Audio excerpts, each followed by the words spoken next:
Magandang araw, magandang umaga, magandang hapon, magandang tanghali, at magandang araw sa inyong lahat. Ang pangungusap ko pong ito ay napakahalaga para sa lahat ng mga kababayan nating Pilipino na makikinig at manonood sa akin, although hindi nakikita ang mukha ko. Ito po si Pastor Apollo Kibuloy, ang appointed Son of God ng Kingdom of Jesus Christ, the name above every name. Sana po press conference ang tatawagin ko ngayon. Pero dahil nanganganib ang buhay ko, ay hindi po muna ninyo makikita ang aking pagmumukha. Ang akin lang po munang boses ang inyong maririnig. Mahalaga po ito na sasabihin ko sa inyo. Mga kababayan, mula po noong 2018, ako ay linigalig na at ang aking kongregasyon na walang dahilan ginawan kami ng kaso doon sa bansang Amerika. Sumunod kami sa batas.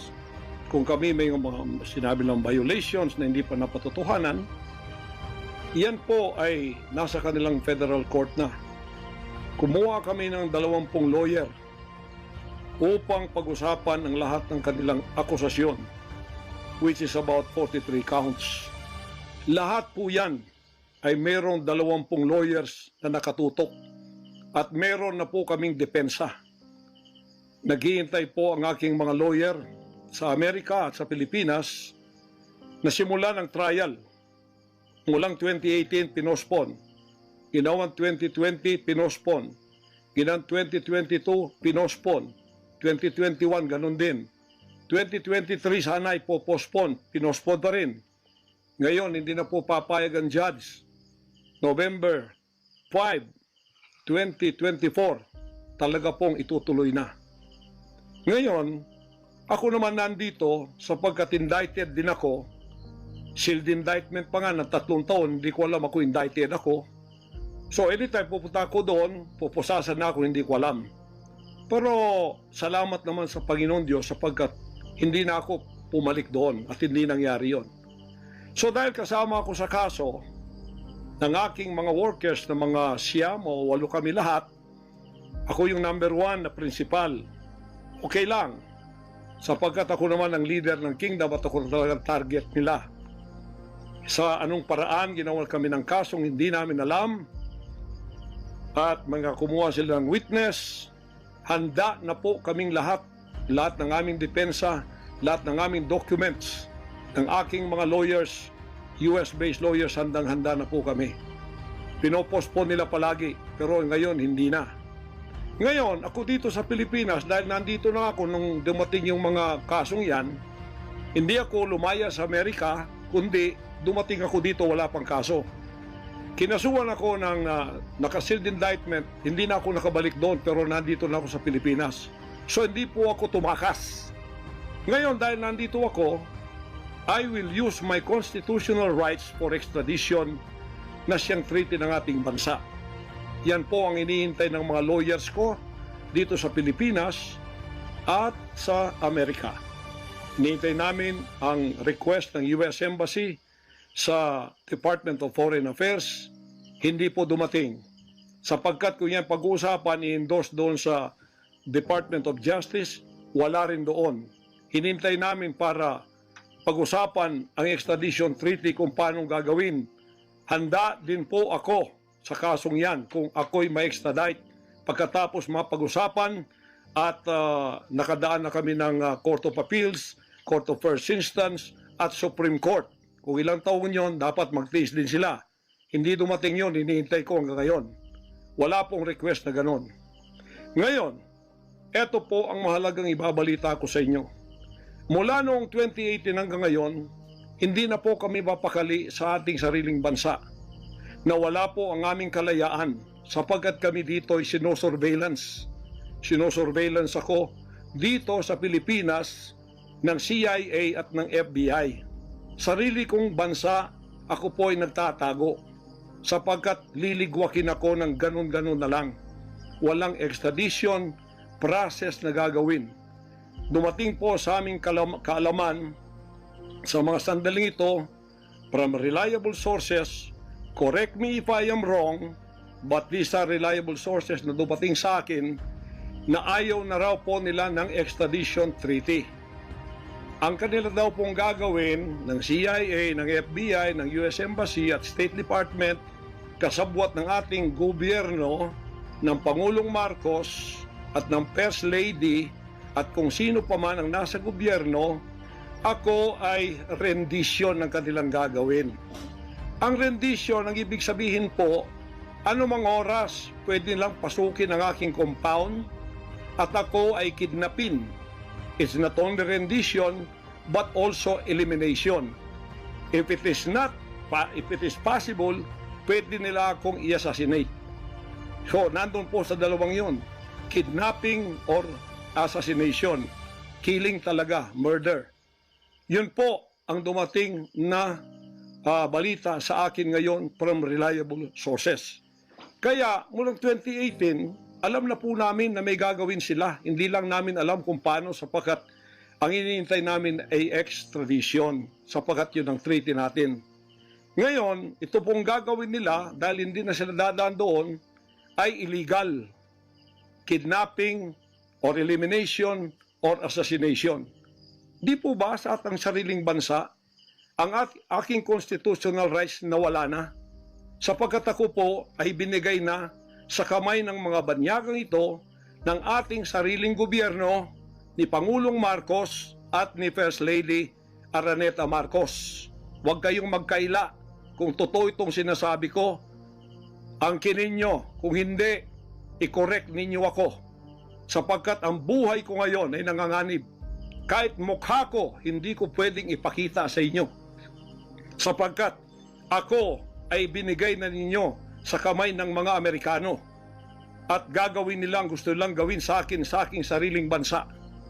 Ang aking 11 compounds, araw-gabi, sinosurveillan ng drone.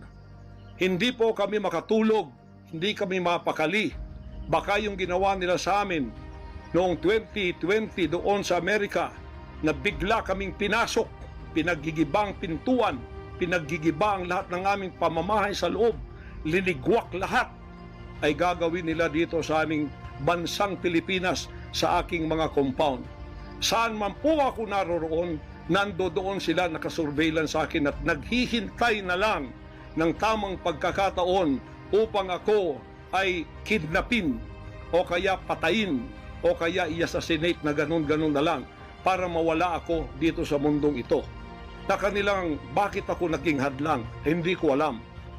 Hindi lang po yun mga kababayan, kundi ang aking leaders lahat kasama na sa elimination. Ito pong aking Board of Administrators, senior leaders, lahat po sila ay pwede na rin nilang patayin lahat. At pagkatapos hindi namin alam kung anong plano nila sa buong properties namin sa Kingdom Nation. Kahit bakit ganito sila kagalit at bakit ganito ang kanilang treatment sa akin na isang appointed son. Ang ministry ko po ay evangelizing the whole world with the Word of God. Hindi ko naman kasalanan ako'y maging kaibigan ng politikong tulad ni Pangulong Duterte, Vice President Sara. Taga Davao po kaming lahat. Lumaki kami lahat dito. Alam ko po ang aking mga kaibigan sila. Lumaki kami, mayor namin yan, prosecutor pa, naging congressman, naging president. Yan po ang aking pakikipag-ugnayan for nation building. Wala akong ibang interest sa bansang ito, kundi ang pagunlad. Ngayon, ako po ay inuusig. Ako po ay ginigipit. At ako po ay sinasaktan sa lahat ng paraan ng mga false accusation, false allegations na ayaw naman nilang pumunta sa korte. At pagkatapos, ayaw din nilang harapin, paharap itong mga false accusers na pinaggagawa nila to destroy my reputation para idamay sila Duterte family doon sa kapupuntahan ng mga investigasyong walang kakwenta-kwenta. Hinamon ko na kayo, punta kayo sa korte. Ayaw ninyo, ikaw, Risa Hontiveros, ikaw, kayong tatlo dyan, na nasa kongresong puro leftist. Hinahamon ko kayo, sabi ko, pumunta kayo sa korte sapagkat ang SMNI walang kasalanan, ginurgur ninyo sapagkat idinadawit ninyo kami sa politika. Nalis ninyo ang aming malayang pagpapahayag, ang aming press freedom, pati ang liberty ko na, ang aking freedom, ang aking constitutional rights. Wala na po. Palagi kaming nagtatago. Palagi kaming lumilingon sa likod namin sapagkat hinahabol kami. Nakapalibot sa amin ng mga CIA, alam namin yon. FBI nandyan din.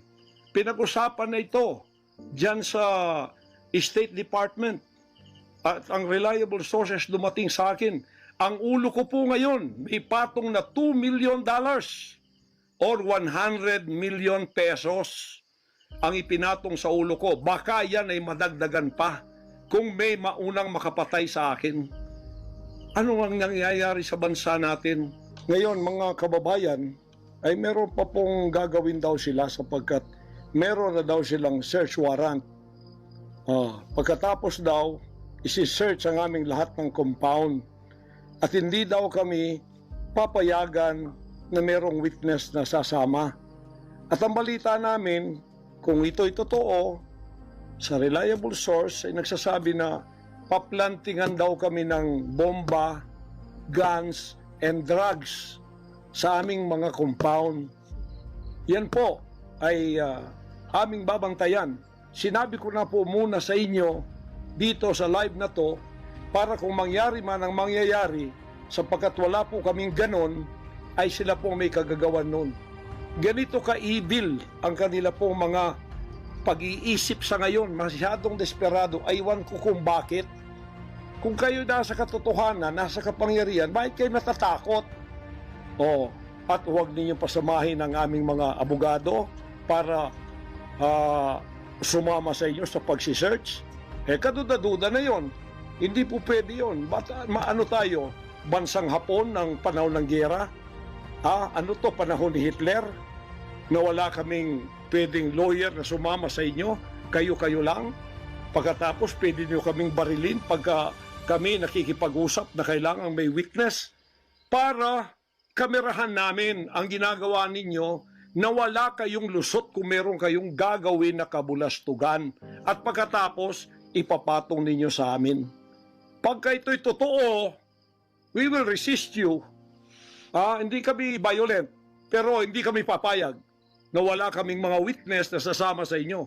Lawyer at saka barangay captain ang hinihingi namin na magiging witness sa lahat ng search na gagawin ninyo sa lahat ng aming pamamahay, kwarto o kung ano.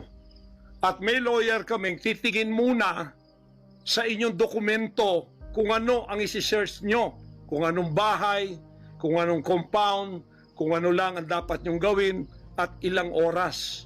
Hindi to open-ended .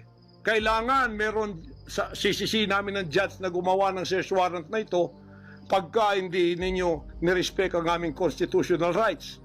Huwag ninyong tapakan ang aming rights. Hindi din namin tatapakan ng rights ninyo bilang kayo ay nasa batas. Igagalang namin yon.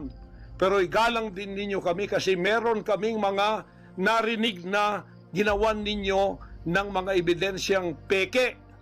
Tinamnan ninyo pagkatapos ipapatong ang kaso sa amin. Religious community po ito.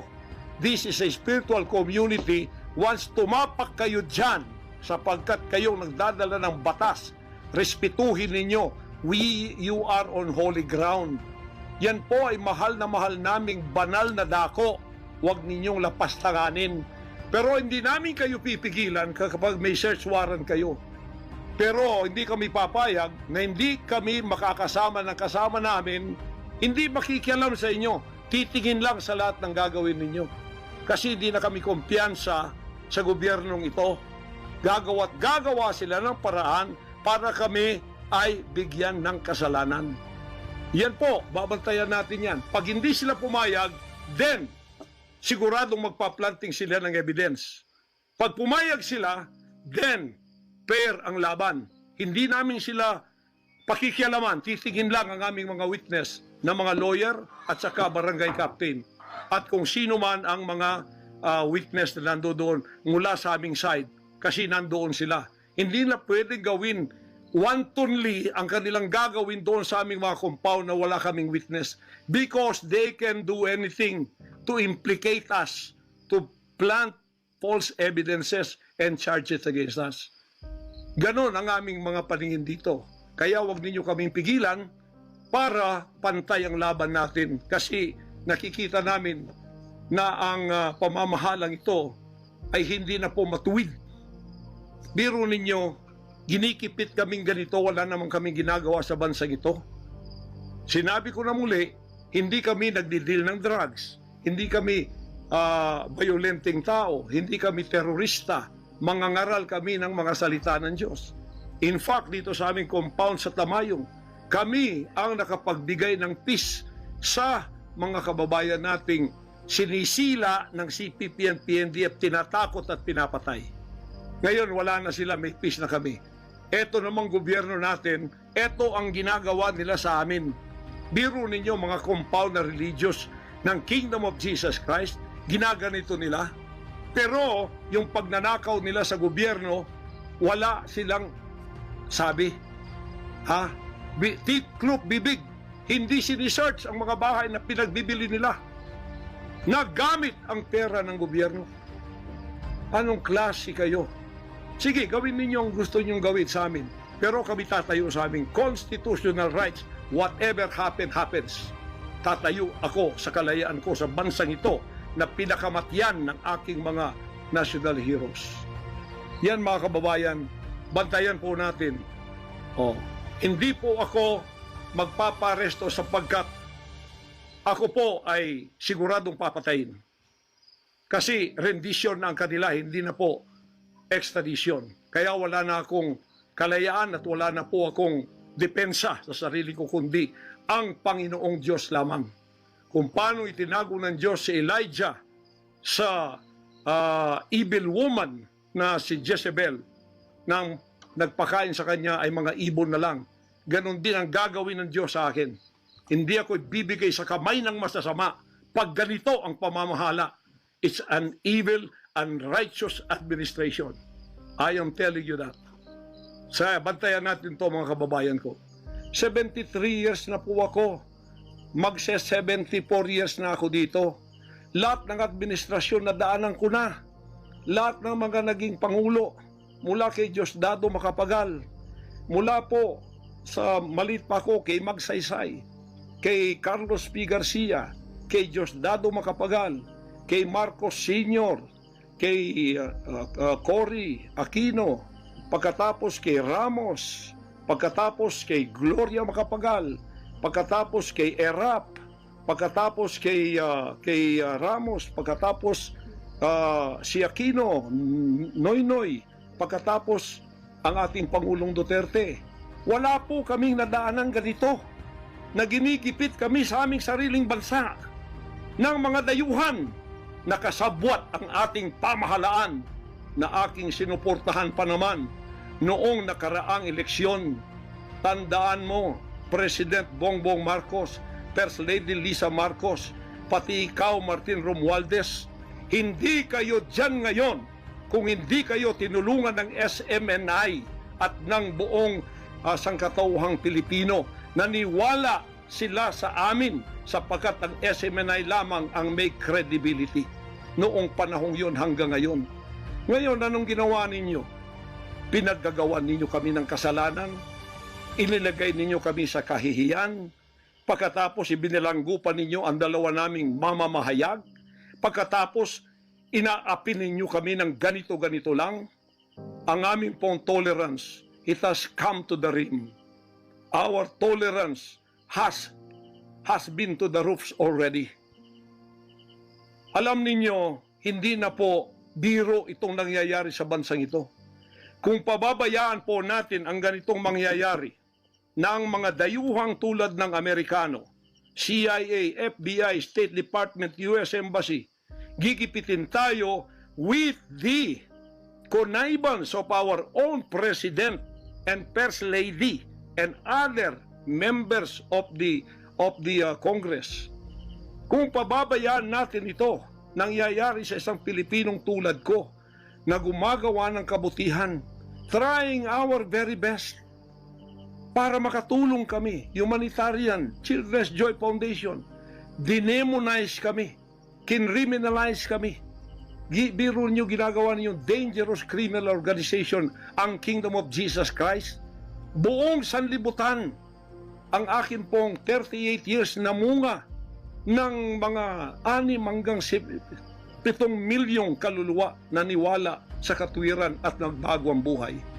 Ngayon, ginaganito niyo ako ng dahil sa inyong politika na ang aking itinataas naman ay mga lider na tama tulad ni Duterte. Kasalanan ko ba yun na maniwala ako sa isang lider na matuwid at akin siyang itaas?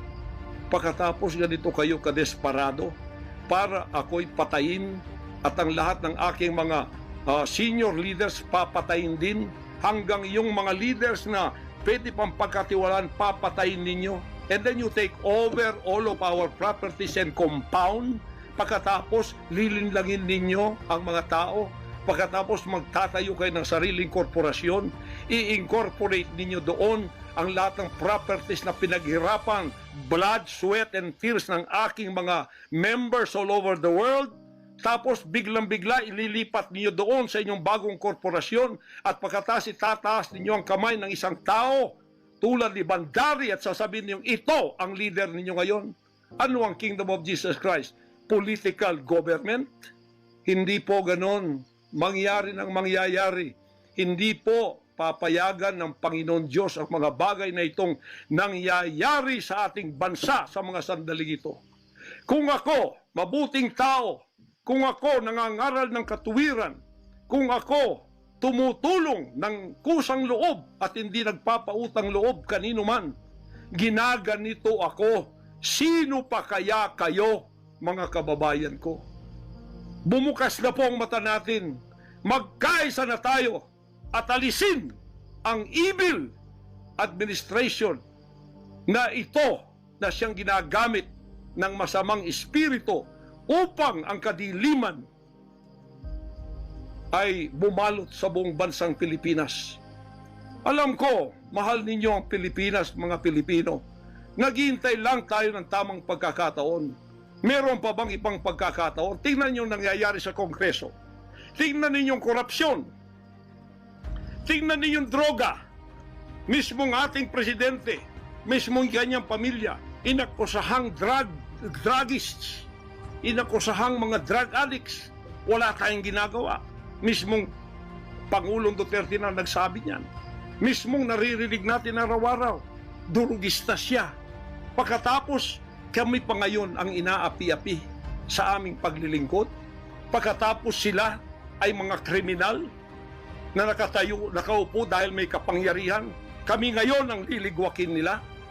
Hindi ba yan karumal-dumal sa harap ng ating Panginoon Diyos? Hindi ba yan ay isang pamamahalang hindi tama? Si Nebukadnezar, pinakain ng damot, ginawa siyang hayop. Ang kanyang anak si Belshazzar, nakakita ng handwriting on the wall. Pagkatapos, inalis ang kaharian sa kanya at ibinigay kung sino ang magiging matuwid na haharap sa Panginoon Diyos. Anong tingin ninyo sa akin bilang pastor? Dinemonize. Ang reputasyon ko pinagsisira. Ngayon, hindi na ako buhay. I am a living dead. Kung walang Panginoon Diyos sa akin, pinatay na ako sapagkat lahat ng gadgets nasa sa kanila. Lahat ng gadgets ng Amerikanong yan nasa sa kanila. CIA, FBI, at sino pa ang kanilang mga galamay dito na pinagbibili na nila. Ako, hindi ako drug lord. Ni minsan hindi ako nakatikim ng droga. Mulang-mula pa, inialay na ako ng aking ama na maging isang ministro ng banal na kasulatan. Hanggang ako'y lumaki, hanggang ako'y naging 74 years old, hindi ko po na-enjoy ang aking kabataan sapagkat hindi ako nagliwaliw. Ako po'y nangaral. 50 years na akong nangangaral. 38 years in the kingdom ministry. Ni isang sigarilyo hindi tumama sa bibig ko. Ni maliit na bisyo hindi ko pinasok. Ako po ay hindi nag-asawa. Ngayon, inaakusahan ako ng napakaraming babae. Ito po ang kasalanan ko. Pinayaman ako ng Panginoon Diyos, akala nila sa akin, single ako, kaya pinag-aagawan ako. Pagkatapos na ako ay maghihindi, mapapahiya, ibabaligtad nila sa akin. Yan ang tinatawag kong Potiphar's wife syndrome. Hindi po ako nagsasalita ng ganito kasi mapahiya ang mga babaeng yan. Nag-aagawan sila. Mahirap man sabihin. Pinag-aagawan nila ako dahil nananawagan sa mga magulang, mayaman na tayo pag nangyari ito. Sabi ko, hindi mangyayari yan kasi dedicated ako eh. Napahiya, ngayon binayaran at ngayon binabaligtad ang lahat ng istorya. Mahirap pong sabihin ko ito kasi masisira ang kanilang pagkababae. Napilitan lamang ako sapagkat ang buhay ko po'y nanganganib. Anytime pwede na akong kidnapin kung nakita ang aking lair, ang aking hideout. Anytime pwede na akong ligwakin. Ang aking mga BOA leaders, hindi na po natutulog sa compound. Kung saan-saan na lang po mga membro kami natutulog. Doon sa mga payak na mga bahay, doon sa mga bahay na hindi kilala. Sapagkat lahat po kami nakalista na. Napapatayin, gugurgurin. Wala po silang takot kasi nasa kanila daw ang kapangyarihan. Mahal kong kababayan, nagtatago ako sa sariling bansa. Sariling mga compound namin na pinaghirapan. Hanggang sa kami na ako saan nagpapalimos. Pero yung amin pong sinusulisit, tingnan ninyo ang humanitarian na ginagawa namin. Ni 5 wala kaming ninanakaw. Yung mga volunteers ko, walang sweldo. Araw at gabi. Sapagkat nakikita namin ang mga kabataang Pilipino, pinabayaan ng mga politikong yan. Kami po nagsasacrifice para mapakain sila, mapaaral na wala pong bayad. Pagkatapos, ang kababayan nating nalipusta, kalamidad, walang tumutulong. Kung may tumutulong man, politika at may kabayaran. Nagtitiis po kami sa mga pag-alipusta. Sa paninira, inaangkin namin yung kasi malaki ang ganti namin sa langit. Ngunit pagka nakasalalay na ang ating mga kalayaan, lalo na sa kamay ng mga banyagang ito, na wala naman tayong ginawang masama sa kanila, tumutulong pa ako sa Amerikang yan. Nagdodonate ako doon sa malalayong lugar tulad ng Apalachian na hindi nakapag-aral ang mga bata. Bumili kami ng napakalaking library para sila'y makapag-aral. Mga Amerikano po yan. Kinikilala ba nila yon? Kung nagseselo sila sapagkat ako'y umusbong sa bansang Amerika, problema na po nila yon. Kung ako'y binigyan ng ama ng isang sasakyang panghimpapawid para hindi ako madelay sa aking worldwide na gawain, kasalanan ko ba yun? Kung ako binigyan ng pampalipad na helicopter dito para mapuntahan ko lahat ng aking satellite sa buong Mindanao, Pilipinas, kasalanan ko ba yun? Kasalanan ko ba na ako'y magkaroon paralan para makapag-aral ang mga bata na walang bayad? Kasalanan ko bang mayroong SMNI para hindi mabayaran? At pagkatapos itong salot na CPP-NPA na marami pinatay ng mga members ko, ministro, at iba pang mga inosenteng Pilipino for 54 years ay magsasalita ng katotohanan na hindi natatakot. Ngayon kami ang tinatakot ninyo, nililigwak ninyo. Anong klase kayo? Kung hindi kayo tatayo ngayon, mga kababayan ko, sapagkat ako'y living dead na, wala nang kwenta itong buhay ko, iaalay ko ito sa bansang Pilipinas. Ako ang mamumuno upang tayo ay magkaroon ng kalayaang muli. Unang-una sa akin, sa aking kababayan, sa Kingdom Nation, sa aking mga leaders na papatayin din, at sa lahat ng Pilipino nagmamahal ng kalayaan. Tatayo ako! At ako ang mamumuno sa bansa ito para sa katwiran at takot sa Diyos, para ibalik ang ating kalayaan at ang ating kaligtasan mula sa kamay ng mga banyaga na pinakabartiyan ni Rizal, nila Bonifacio. Gayon ang panahon ng pagtayo. Ayaw ko pong gawin ito. Hindi ako politiko. Ang misyon ko ay isang pastor, isang alagad ng Diyos.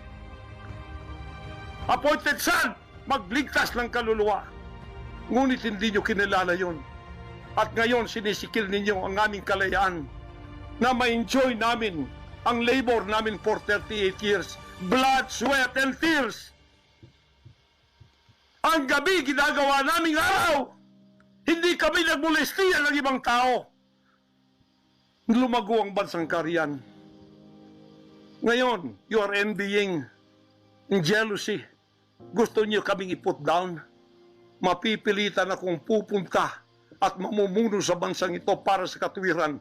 Sasabihin ko sa inyo, pag ito'y kalooban ng Diyos, gagawin ko. Ngayon din, sapagkat ang buhay ko ay wala ng kwenta. Papatayin din naman nila ako. Ngayon tatayo na ako para sa kalayan nating lahat. Mahal kong mga kababayan, ito po ang mahalagang mensahe ko sa inyo sa mga sandaling ito. Hindi ko po uurungan ang sinumang gumagapi sa bansa ko at sa aking kalayaan na ako mismo nagtatago sa aking sariling bansa within 74 years. Hindi po nangyari ito ngayon lang. Pangulong Bongbong Marcos, akala ko matuwid ka na tao. Ikaw, First Lady, akala ko matuwid kang tao. Totoo ba yung ginagawa ninyo riyan na meron kayong mga sex orgies at meron kayong mga drug session na nagliligwak kayo ng drug, sumisingot kayo ng drug habang nagsesex orgies kayo? Totoo ba ito? Totoo bang kayo ay may mga session ng nagarkila kayo ng mga voodoo expert from Africa, pagkatapos mga witchcraft sa India, at ang inyong session Martes, at pagkatapos Biyernes dyan sa Malacanang upang inyong aswagin, i-witchcraft ako, Vice President Sara at Pangulong Digong at ang lahat ng tutol sa inyong paglilingkod.